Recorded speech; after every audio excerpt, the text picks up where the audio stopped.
Full News Headquarters.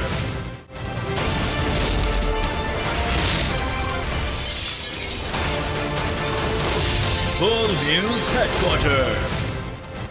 अस्सलामुअलैकुम। बोल news headquarters में कहते हैं आपको खुशामदीद। मैं हूं आपके साथ रमशा साजर। मैं हूं राफे मिर्जा और मैं हूं अफशीन कुरैशी। हेडलाइंस आपने जानी, बुलेटिन की टॉप स्टोरीज में आज शामिल करेंगे। फिर तशवीश का इजहार, मुश्किलात के खात्मे का लॉलीपॉप, राना सनाउल्लाह खौफजदा और चोर चोर के नारे। ये सब भी होगा। सबसे पहले आपको बताएंगे कि कप्तान ने मुल्क में जमहूरियत के आगे बढ़ने का वाहिद रास्ता फौरी शफाफ इंतखाबात को करार दे दिया। इदारों में हुकूमती मुदाखलत पर एक बार फिर तशवीश कर दी। बाबर अवान से मुलाकात में कहा कि हुकूमत इदारों को कंट्रोल में लाने की हर मुमकिन कोशिशें कर रही है। बाबर अवान ने कहा कि आईनी और कानूनी सतह पर जमहूरी इक़दार का भरपूर दफा करेंगे। हुकूमत की इदारों में मुदाखलत, कप्तान ने एक बार फिर तशवीश का इजहार कर दिया। साबिक वज़ीर आज़म इमरान खान ने बाबर अवान से बनी गाला में मुलाकात की। चेयरमैन PTI ने डॉक्टर बाबर अवान से मुलाकात में इदारों को ताबे लाने के लिए की गई गैर कानूनी कानून साजी पर गुफ्तगू की। इमरान खान ने कहा कि हुकूमत इदारों को कंट्रोल में लाने की हर मुमकिन कोशिश कर रही है। बाबर अवान ने आईनी और कानूनी सतह पर जमहूरी अख्तियार के भरपूर दिफा के अज़्म का अयादा किया। कहा हुकूमती इत्तेहाद कानून साजी के नाम पर जमहूरी रिवायात को रोंद रहा है। आईनी मामलात पर जल्द अदलिया से रुजू किया जाए। वज़ीर आज़म शहबाज शरीफ को इक़्तिदार के मज़े लग गए। अपने बयान से यू टर्न ले लिया। बोले कि पहले हमारा मौक़िफ़ था कि हम इंतखाबी इस्लाहात करके इलेक्शंस की तरफ जाएंगे, लेकिन अब हुकूमत मुद्दत पूरी करेगी। IMF से डील के बाद भी खुशहाली नहीं आएगी। वज़ीर आज़म का कहना है कि IMF को हम पर एतबार ही नहीं है। IMF ने नई शराइत ना लगाई तो मामलात तय हैं। बैगर्स नॉट चूज़र्स का राग अलापने वाले प्राइम मिनिस्टर बोले, चीन कब तक हमारी मदद करेगा। वज़ीर आज़म ने रियासत की बका और सलामती पर शक का इजहार कर दिया। अब IMF से हमारा मुआहिदा जो है वो शराइत जो है ऑलमोस्ट वो तय हो गई हैं, और भी इंशाअल्लाह आम आदमी को रिलीफ देने के लिए इंशाअल्लाह मज़ीद इक़दामात हम उठाएंगे। IMF के साथ ये पिछली हुकूमत ने ये मुआहिदा किया कि हम कीमतों को पास ऑन करेंगे, तो नई हुकूमत आ रही है उनके लिए एक जाल हम सुरंग बिछा दें। चीन कब तक हमारी मदद करेगा वो कहता होगा, सऊदी अरब हमें कहता होगा कि कब अपने पाँव पे खड़े होंगे, कि पहले रियासत बाद में सियासत। अगर रियासत बचती है तो सियासत बच जाएगी। शुरू में सोचती कि हम रिफॉर्म्स करके इलेक्शन में जाएंगे, तो उसमें कोalition में बाकी पार्टियों का फैसला इस मामले में था कि नहीं हमें पूरी टर्म करनी चाहिए, तो उसमें वक्त लगा। तो बहरकैफ अब सब यकसू हैं कि हम ये जो 14 महीने हैं उनको हमने पूरी टर्म हमने इस्तेमाल करें।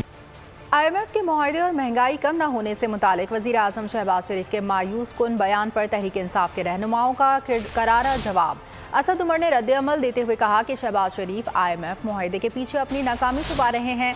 मौसूफ ने नालायकी में बड़ा नाम पैदा किया, अब कोई बयान या इनकी साख वापस नहीं ला सकता। शाह महमूद कुरैशी ने बोल न्यूज़ से गुफ्तगू में बताया कि इस हुकूमत के वादों और दावों पर कैसा एतबार, चाहते हैं कि मईशत को बर्बाद कर दें। हमाद अजहर का वज़ीर आज़म को जवाब बता दिया कि मईशत हमने मजबूत की, उन्होंने इब्हाम पैदा किया। मौजूदा हुकूमत के आते साथ ही मुआशी बहरान भी आ गया। लोगों को इन पर एतमाद नहीं है। सरमायादार को, सनतकार को, मेहनत कश को, किसान को, इनसे सब तबके नाला हैं।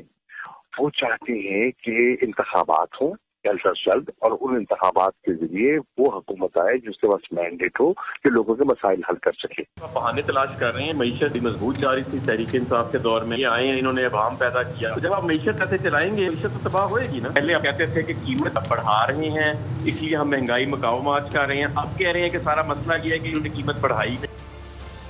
वज़ीर आज़म ने यू टर्न तो ले लिया, लेकिन माजी में हुकूमत के इत्तेहादी अवाम को इंतखाबी इस्लाहात के बाद इंतखाबात का लॉलीपॉप देते रहे। आसिफ अली जरदारी और बिलावल भुट्टो ने क्या कहा था, आइए आपको दिखाते हैं। हमने हुकूमत बना ली है, अब वो चाह रहे हैं कि आप इलेक्शन पे चलें, तो हमने कब कहा कि हम इलेक्शनों से डरते हैं? हमको सिर्फ जो हमारा गेम प्लान है उसमें इलेक्टोरल रिफॉर्म्स हैं। हमने लॉज चेंज करने, इम्प्रूवमेंट करनी है और उसके बाद इलेक्शन में जाना है। पाकिस्तान को बचाने के लिए मैं अपना पार्टी का पॉलिसी इस हाउस के सामने क्लियर करना चाह रहा हूँ कि पहले इस्लाहात फिर इंतखाबात। हम वो गैर जमहूरी ताकतें नहीं हैं, हम वो गैर जमहूरी ताकतें नहीं हैं जो पॉलिटिकल इंजीनियरिंग पे यकीन रखते हैं। वज़ीर ख़जाना मिफ्ता इस्माइल ने कहा है कि पेट्रोल और डीजल महंगा करके मुल्क को दिवालिया होने से बचाया। बजट पर IMF से काफ़ी चीज़ों पर इत्तेफाक हो गया है। वज़ीर ख़जाना मिफ्ता इस्माइल IMF से मुआहदे पर शादियाने बजाने लगे। 2 माह में मुश्किलात ख़त्म होने का लॉलीपॉप भी दे दिया। कहा कि मौशी इस्तेहकाम आ रहा है, रुपये की कदर बढ़ रही है। पाकिस्तान के अंदर हमेशा ये होता है कि गरीब ने टैक्स दिया है, अल्लाह ताला की मेहरबानी से शहबाज शरीफ की इस हुकूमत में हम टैक्स बढ़ाएंगे लेकिन अमीर लोगों से टैक्स लेंगे। पाकिस्तान की तारीख के 4 बड़े खसारे इमरान खान ने किए हैं। तो भाई आप पाकिस्तान को दिवालिये की नहज पे छोड़ के गए। 5 रुपया जो है वो डॉलर के सामने रुपया भी बढ़ा है, 207 पे आ गया है। तो जो हमने ये पेट्रोल की प्राइस बढ़ाई है, जो डीजल की प्राइस बढ़ाई है, लोगों को बेवकूफ़ बनाना बंद करें। हम बेहतरीन मईशत और मुआशी पॉलिसी छोड़कर गए थे, 3 माह में आप लोगों ने बेड़ा गर्क कर दिया।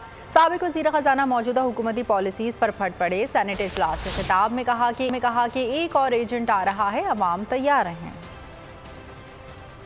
कुछ हफ्ते पहले हुकूमत ने साइन करके पेश किया है इकोनॉमिक सर्वे, जिसमें पिछले 17 साल के मुकाबले में जीडीपी ग्रोथ जो है पीटीआई के पिछले 2 साल में रिकॉर्ड। हमने 38 बिलियन जो था मार्च में था, 100 बिलियन उसका खर्चा था अप्रैल में। वो पीएसडीपी हमने रिड्यूस करनी थी, वो आपने कर दी।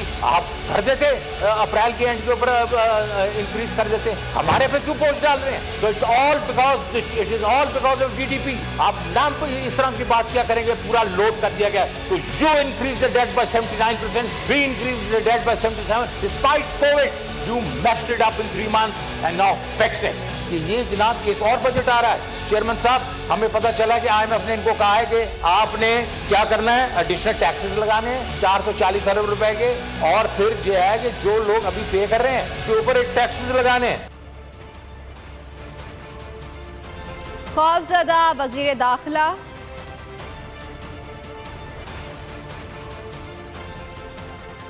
और लोटो को लोटा दो। महंगाई 30% बढ़ाने के बाद हुकूमत का मज़दूरों से एक और मजाक। मुआसफ वज़ीर आज़म ने तनख्वाह 25,000 रुपये माहाना करने के नोटिफिकेशन पर यूटर्न ले लिया।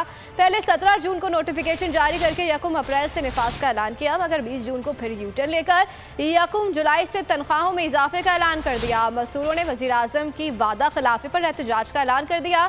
सदर इंसाफ लेबर विंग राना अब्दुल समी कहते हैं कि हुकूमत 1 अप्रैल से तनख्वाह बढ़ाने का वादा पूरा करे।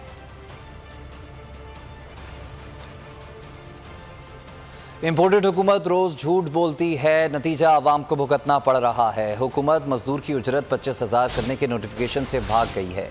PTI रहनुमा फ़ारूक हबीब ने शहबाज शरीफ को बदतरीन एडमिनिस्ट्रेटर करार देते हुए कहा कि यूटिलिटी स्टोर्स पर दालों की कीमतों में भी इजाफा कर दिया गया है। मुर्गी तो शहबाज शरीफ ने पहले ही महंगी कर रखी है। पाकिस्तान के मजदूर के साथ भी झूठ बोला जा रहा है, फ्रॉड किया जा रहा है, उसको भी लॉलीपॉप दिया जा रहा है। अपने ही नोटिफिकेशंस जारी करके उसके ऊपर यू टर्न ले चुके हैं। 30% महंगाई के अंदर इजाफा हो चुका है। ये पिछले 70 रोज़ के अंदर जब से ये इम्पोर्टेड हुकूमत आई है, जिस नोटिफिकेशन के ऊपर ये लिखा होता है कि मिनिमम वेज 25,000 का जो इतलाक है वो 1 अप्रैल 2022 से होगा। 20 जून को एक नया नोटिफिकेशन आ जाता है महकमा लेबर पंजाब की जानिब से। इस 25,000 मिनिमम वेज का अब इतलाक 1 अप्रैल से नहीं होगा, बल्कि इसका इतलाक जो है वो 1 जुलाई से होगा। सफ़ेद चना है, उसकी कीमत 213 से बढ़ के 300 रुपये हो गई है। यहाँ पर जो दाल चना है उसका पहला रेट 162 रुपये किलो है। यूटिलिटी स्टोर में 28 रुपये किलो दाल चना के अंदर इजाफा हो गया, नया रेट 190 रुपये हो गया है। दाल मसूर जो है वो 215 रुपये किलो से 270 रुपये हो गई है। तो ये यूटिलिटी स्टोर से इस्माइल साहब, कौन से आम आदमी को फायदा हो रहा है? ये दालें तो रोजमर्रा इस्तेमाल की, आम आदमी तो दाल खाता है, मुर्गी तो वैसे ही हमता शहबाज ने बहुत महंगी की। वज़ीर आज़म शहबाज शरीफ आज एक रोज़ा दौरे पर गवादर पहुंचेंगे। दौरे के दौरान वज़ीर आज़म गवादर में तरक्याती मनसूबों और अमन अमान के हवाले से मुनक़िदा इजलास की सदारत करेंगे। मियाँ शहबाज शरीफ गवादर के माहीगीरों से मुलाकात भी करेंगे। सरकारी सराय के मुताबिक वज़ीर-ए-आज़म शहबाज शरीफ सुबह 11 बजे गवादर पहुंचेंगे। गवादर पहुंचने पर कायम मुकाम गवर्नर मीर जान मोहम्मद जमाली, वज़ीर आला बलूचिस्तान अब्दुल क़द्दूस बिज़ंजो और सूबाई वज़रा इनका इस्तकबाल करेंगे। वफाकी वज़ीर मनसूबाबंदी अहसन इकबाल और दीगर वज़रा के हमरा होंगे। दौरे गवादर के दौरान वज़ीर-ए-आज़म शहबाज शरीफ आला सतह इजलास की सदारत करेंगे, जिसमें उन्हें गवादर में तरक्याती मनसूबों और अमन अमान के हवाले से ब्रीफिंग दी जाएगी। मियाँ शहबाज शरीफ दौरे गवादर के दौरान माहीगीरों से मुलाकात भी करेंगे। वज़ीर दाखिला राना सनाउल्लाह इमरान खान से खौफजदा, कहा कि पीटीआई का धरना रोकने का पूरा बंदोबस्त किया है। लॉन्ग मार्च की तैयारियां भी जुर्म है, इन्हें वहीं पकड़ लेना चाहिए। इमरान खान इस मरतबा अटक पुल क्रॉस नहीं कर सकते। इमरान खान पर उनके नजरिए की बुनियाद पर बगावत का मुकदमा चलना चाहिए। आर्मी चीफ की तैनाती से मुतालिक कहा कि नए आर्मी चीफ की तकर्री अक्टूबर तक होनी चाहिए। रिवायत है कि 1-1.5 माह पहले फैसला कर लिया जाता है। फवाद चौधरी ने चीफ इलेक्शन कमिश्नर से हुकूमती इत्तेहाद को लोटे का निशान अलॉट करने का मुतालबा कर दिया। रहनुमा पीटीआई ने खत में लिखा कि एक दूसरे के खिलाफ बरसर पैकार जमातें इंतखाबी इत्तेहाद की जानिब बढ़ रही हैं। लाजिम है कि इन तमाम जमातों को एक इंतखाबी अकाई के तौर पर तस्वुर किया जाए। लोटे का निशान मिलने से अवाम को दौरान इंतखाब फैसला साजी में मदद मिलेगी। हुकूमत 1 माह में ही अवाम के सामने बेनकाब हो गई। जल्द ही हुकूमत का धड़न तख्ता हो जाएगा। तहरीक इंसाफ के रहनुमा फयाजुल हसन चौहान की प्रोग्राम मेरी जंग में गुफ्तगू, कहा हुकूमत के आने पर अवाम रो रही है। 1 जुलाई को हुकूमत ने पेट्रोल और डीजल फिर महंगा करना है। ये भी बोले कि धांधली के बावजूद पंजाब के ज़िमनी इलेक्शन में क्लीन स्वीप करेंगे। वाज़े कर दें इमरान खान मैदान में हैं, इनको छोड़ेंगे नहीं।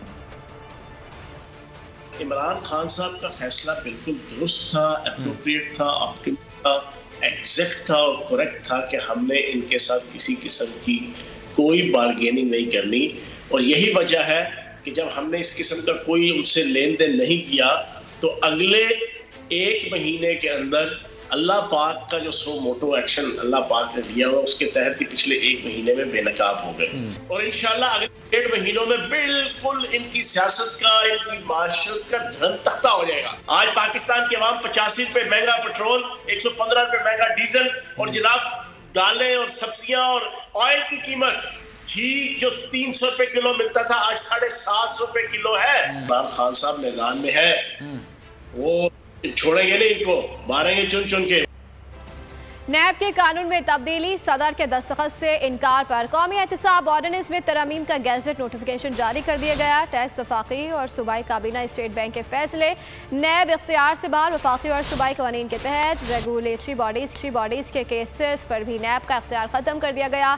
माली फ़ायदा लेने के सबूत के बगैर तरीक़ेकार की खराबी पर नैब कार्रवाई नहीं होगी। नए कानून में मुकदमा साबित करने की जिम्मेदारी नैब पर आयद, महज गुमान पर मुलजिम को सज़ा की शेख ख़त्म कर दी गई। और यहाँ आपको बताएं कि अपना आर्मी चीफ लाने की बातें करने वाले अपना चेयरमैन नैब लाने के मामले पर फंस गए। जस्टिस रिटायर्ड मकबूल बाकर ने चेयरमैन नैब बनने से माजरत कर ली। रिटायरमेंट के 2 साल मुकम्मल होने तक कोई जज चेयरमैन नैब नहीं बन सकता। हुकूमत उजलत में है या तजुर्बाकारी के दावे खामोखा थे। जावेद इकबाल से जान छुड़वाने की जल्दी में जस्टिस रिटायर्ड मकबूल बाकर को चेयरमैन नैब बनाने का ऐलान किया गया, लेकिन कवायद व जवाबित नजरअंदाज कर दिए। जस्टिस रिटायर्ड मकबूल बाकर या कोई भी जज रिटायरमेंट के 2 साल पूरे होने तक कोई सरकारी ओहदा नहीं ले सकता। तनाज़े के खदशे के बाइस जस्टिस रिटायर्ड मकबूल बाकर ने नैब के चेयरमैनशिप कबूल करने से इनकार कर दिया। ऐलान के बाद तजुर्बाकार पार्टियों के तज्ज़ियाकार वज़ीर आज़म की तजुर्बाकार कानूनी टीम ने शहबाज शरीफ को जल्दबाजी न करने का मशवरा दिया। बताया कि सुप्रीम कोर्ट इस मामले पे कड़ी निगाह रखे हुए है। शहबाज शरीफ को इत्तेहादियों से मजीद नामों पर बातचीत का मशवरा भी दे दिया गया। अब इखलाक तारर, आफ्ताब सुल्तान और नासिर खोसा के नाम ज़ेर बहस हैं। नाम नहाद अपोजिशन लीडर राजा रियाज की तरफ से कोई नाम नहीं दिया गया। तालिबान से मुज़ाकरात करने हैं तो मामला पार्लियामेंट में क्यों नहीं लाते? क्या यह हाउस रबर स्टैंप है? जमात इस्लामी के सेनेटर मुश्ताक ने सेनेट में सवालात उठा दिए। बोले हुकूमत जब मुआहिदा कर लेगी तो अंगूठा लगाने के लिए भी इसे पार्लियामेंट में पेश कर दिया जाएगा। सेनेटर मुश्ताक ने कहा कि वो कौमी सलामती कमेटी के मेंबर हैं, लेकिन इन्हें इजलास में नहीं बुलाया गया। वज़ीर आज़म ने सिर्फ मखसूस अफराद को कमेटी में दावत दी थी। पीपल्स पार्टी के सेनेटर असर अब्बानी ने भी तालिबान से मुज़ाकरात पर जॉइंट सेशन बुलाने का मुतालबा कर दिया। साथ ही मुज़ाकरात पर एतराज़ भी उठा दिया। बोले एक तरफ TTP से बात, दूसरी तरफ अपने लोग जेलों में हैं, ये दोहरी पॉलिसी नहीं है, होनी चाहिए। PP 170 लाहौर के ज़िमनी इंतखाब में चोर चोर के नारे लग गए। PTI मुनहरिफ उम्मीदवार और चौधरी के भाई अमीन चौधरी के लिए इंतखाबी मुहिम चलाना मुश्किल हो गया। बागड़िया में अवाम ने अमीन चौधरी का इस्तकबाल चोर चोर के नारों से किया। गद्दार गद्दार के भी नारे लगाए। अमीन चौधरी अवामी रद्दमल देखते हुए गाड़ी रोके बगैर निकल गए। सिंध में बल्दियाती इलेक्शन मुकर्ररा वक्त पर हों, इलेक्शन कमीशन मुतहर्रिक। सिंध में बल्दियाती इलेक्शन रोकने की दरख्वास्तें मुस्तरद कर दी जाएँ। इलेक्शन कमीशन की सिंध हाई कोर्ट से इस्तदा। इलेक्शन कमीशन ने दरख्वास्तों पर जवाब अदालत में जमा करवा दिया। कहा कि सिंध हुकूमत से मुशावरत के बाद बल्दियाती इंतखाबात का शेड्यूल जारी किया गया। इंतजामात मुकम्मल हैं। तमाम हल्का बंदियाँ कानून के मुताबिक की हैं। सिंध में बल्दियाती इलेक्शन मुकर्ररा वक्त पर हों, इलेक्शन कमीशन मुतहर्रिक। सिंध में बल्दियाती इलेक्शन रोकने की दरख्वास्त मुस्तरद कर दी जाएँ। इलेक्शन कमीशन की सिंध हाई कोर्ट से इस्तदा। इलेक्शन कमीशन ने दरख्वास्तों पर जवाब अदालत में जमा करवा दिया। सब्सक्राइब करें और बेल दबाएं ताकि कोई खबर रह न जाए।